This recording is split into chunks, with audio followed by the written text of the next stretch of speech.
Hey guys, Professor Bill, Comic Book University, and Daredevil issue number 22. Basically, we find out that what Daredevil's doing is he's trying to make it so that heroes can testify in court without having to reveal their identity.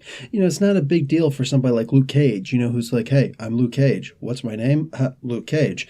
But for somebody like Daredevil, he doesn't want to reveal that he's actually Assistant District Attorney Matt Murdock, because that would be a bad thing. On top of that, if they found out that he's actually the one who manipulated for this law to be made, and yes, it absolutely is manipulation in this particular regard.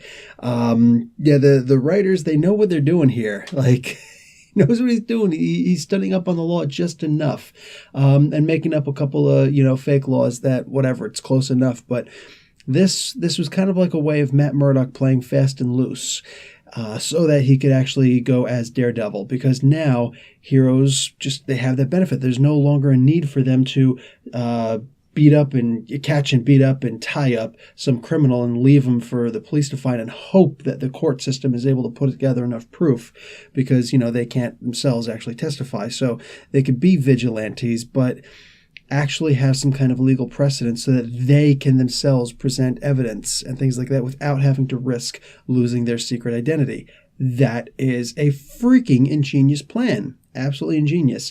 And the way this actually gets resolved is that Daredevil has to now prove that he is, in fact, actually Daredevil. That's the final proof here. So he tries to, say, like, well, I hear somebody talking outside. That could have been, she could be a plant. Oh, well, you just had such and such for lunch. Yes, but it was in a public restaurant not far from here. So, you were obviously very prepared for this.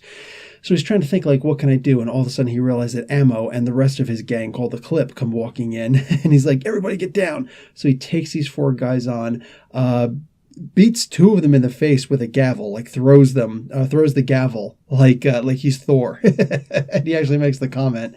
And very cool. I actually genuinely appreciate that. He actually at one point says, you know what? This is really good. I should get that. And he's like, nah, a little too on the nose, right? And that makes sense, big time lawyer throwing around the gavel of justice. The judge in this was actually really cool. Very cool. Guys, I'm going to give this comic an A-. This was a lot of fun to read. I didn't realize how much I missed reading Daredevil because they didn't have this lawyer stuff in there. I mean, literally, he and She-Hulk are the only two real lawyers in the Marvel Universe who are also superheroes.